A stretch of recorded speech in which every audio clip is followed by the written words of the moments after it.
नमस्कार, मैं Anil Dadhich, assistant professor in zoology, SK government girls college Sikar.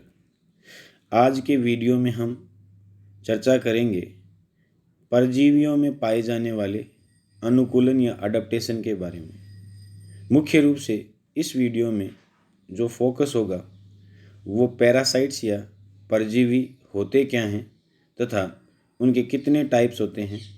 फिर अगले वीडियो में इन्हीं में हम बात करेंगे कि हेलमिन्थ्स यानी कृमि जो दो प्रकार के हैं, प्लेटी हेलमिन्थीज और एस्क हेलमिन्थीज, उनमें परजीविता जो पाई जाती है उसके लिए क्या क्या अनुकूलन या अडप्टेशन उनके शरीर में पाए जाते हैं।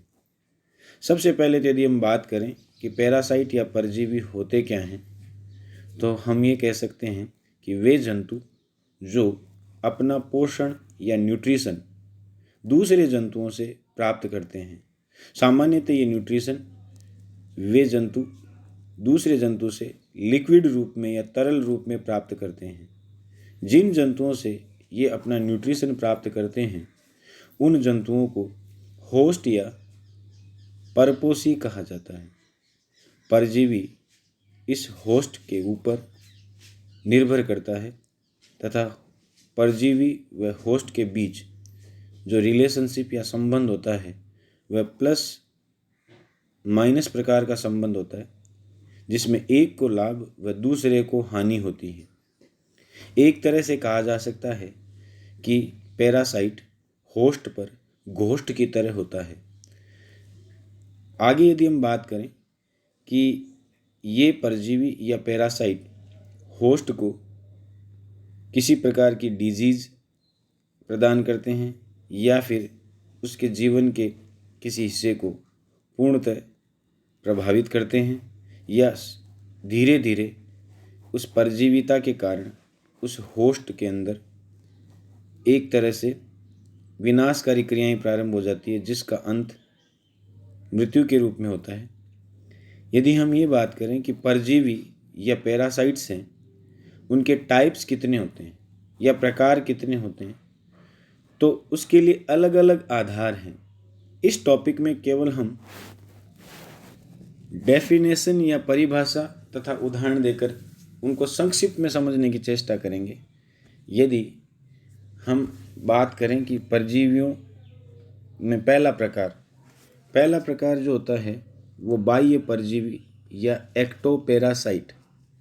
एक्टोपैरासाइट या बाह्य परजीवी का अर्थ होता है कि वे परजीवी जो शरीर पर बाह्य रूप से या शरीर के ऊपर पाए जाते हैं, शरीर के अंदर नहीं पाए जाते हैं, उन्हें बाह्य परजीवी कहते हैं।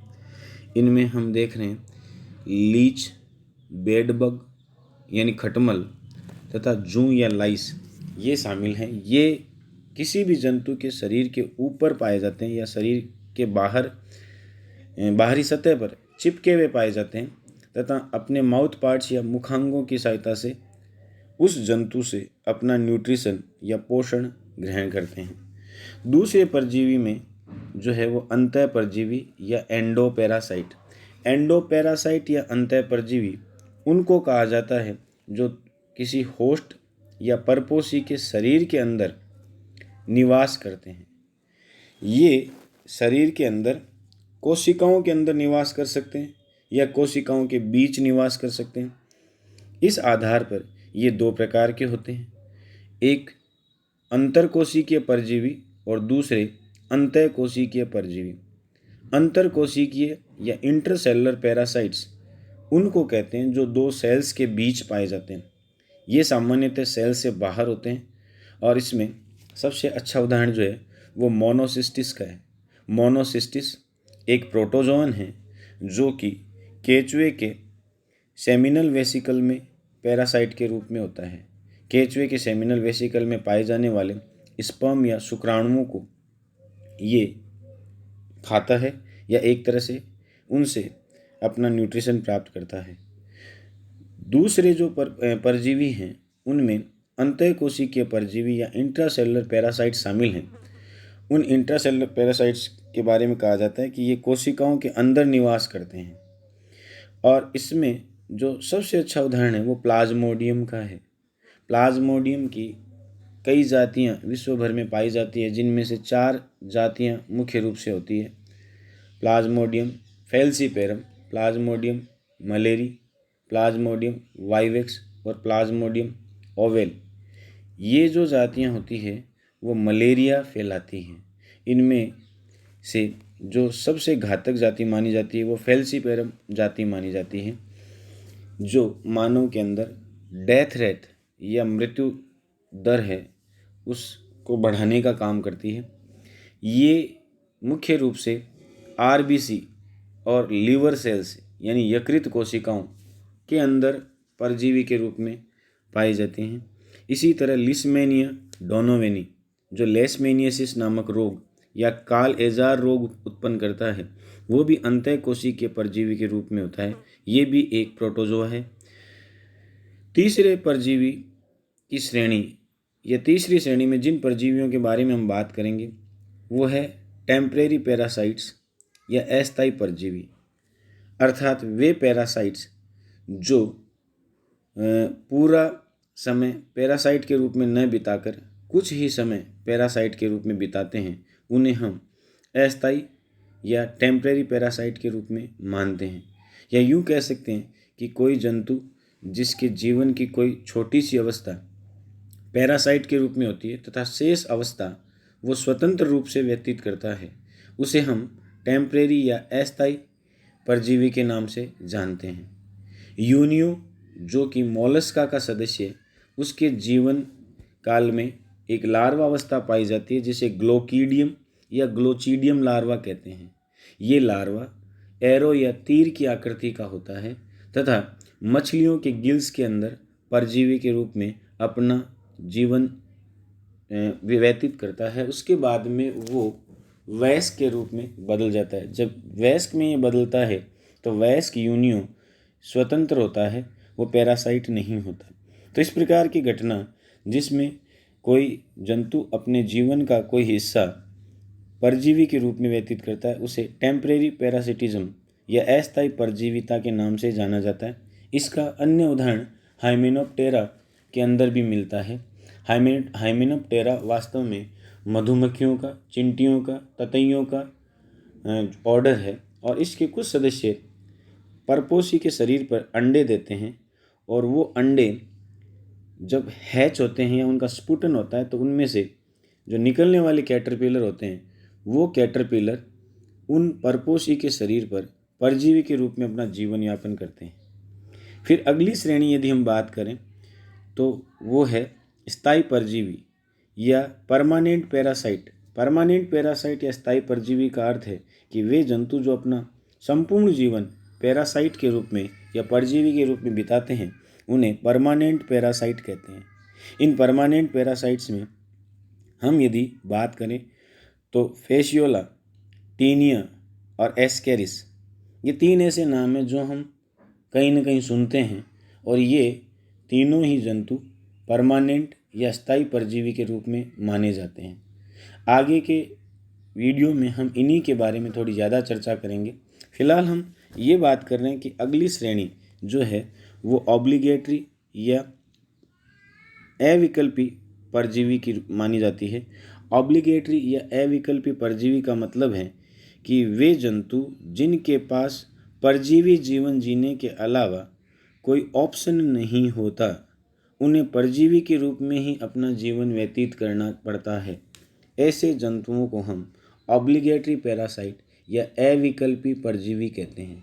इनमें सामान्यतः वही जंतु शामिल किए गए हैं जो स्थायी परजीवी के रूप में होते हैं, यानी टीनिया, फेशियोला, ये जो है वो ऑब्लिगेटरी पैरासाइट भी माने जाते हैं। फिर अगली श्रेणी हम बात करें तो कह सकते हैं विकल्पी परजीवी या फैकल्टेटिव पैरासाइट, यानी ऐसे परजीवी जो परपोषी उपलब्ध होने पर परजीवी जीवन जीते हैं और यदि परपोषी उपलब्ध नहीं है तो स्वतंत्र जीवन यापन कर सकते हैं। अर्थात इनके पास 2 विकल्प होते हैं कि ये पैरासाइट के रूप में भी जीवन व्यतीत कर सकते हैं या परपोषी न मिले तो स्वतंत्र रूप से भी जीवन व्यतीत कर सकते हैं। केकड़ों की कुछ जातियों में ऐसी घटना पाई जाती है जिसका उदाहरण है पिनथेरोस क्रेब। ये विकल्पी या फैकल्टेटिव पैरासाइट के रूप में जाना जाता है।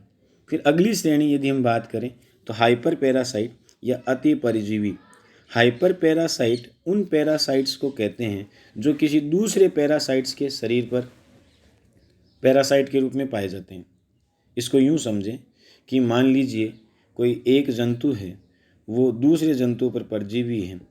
यदि उस जंतु पर कोई अन्य जंतु परजीवी हो तो उस तीसरे जंतु को हाइपर पैरासाइट या अति परजीवी के रूप में जाना जाता है। उदाहरण यदि अपन लें तो मिक्सोस्पोरिडियम टॉड जो होता है वो मछली के यूरिनरी ब्लैडर या मूत्राशय का अंतः परजीवी माना जाता है। इस अंतः परजीवी पर अति परजीवी या हाइपर पैरासाइट के रूप में स्पिनोस्पोरा पॉलीमॉर्फा जो है वो हाइपर पैरासाइट के रूप में माना जाता है। तो इस वीडियो में हमने पैरासाइट कितने प्रकार के होते हैं उनके बारे में चर्चा की है। पैरासिटिज्म या परजीविता का पाया जाना जंतु जगत की विशेषता है, कुछ जंतुओं की विशेषता मानी जाती है और ये एक तरह से पोषण प्राप्त करने का तरीका है। ये जंतु अपना पोषण स्वयं नहीं बना सकते, इसलिए ये दूसरों के शरीर पर अपने पोषण के लिए निर्भर करते हैं और एक तरह से अपना जीवन यापन है वो दूसरे पे आश्रित होकर के करते हैं। परजीवी जो है वो जंतु जगत में कुछ संघों में ज़्यादा संख्या में पाए जाते हैं। उन संघ या फाइलम्स की यदि हम बात करें या फाइला की हम बात करें तो उसमें प्लेटीहेल्मिन्थीज, एस्कहेल्मिन्थीज, प्रोटोजोआ के बहुत सारे सदस्य परजीवी के रूप में पाए जाते हैं। उनमें प्लेटीहेल्मिन्थीज और एस्कहेल्मिन्थीज जो कलेक्टिवली हेल्मिन्थीज के नाम से या कृमियों के नाम से जाने जाते हैं, उनमें ये घटना पाई जाती है। एस्कहेल्मिन्थीज परजीवियों का सबसे बड़ा समूह पाया जाता है माना जाता है, जिसमें लगभग 90,000 जातियाँ पैरासाइट्स के रूप में पाई जाती हैं।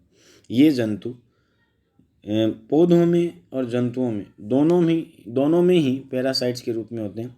इसी तरह प्लेटीहेल्मिन्थीज के सदस्य भी परजीवी के रूप में पाए जाते हैं। उसमें ट्रिमेटोडा और सेस्टोडा के सदस्य खास तौर से पैरासाइट के रूप में होते हैं।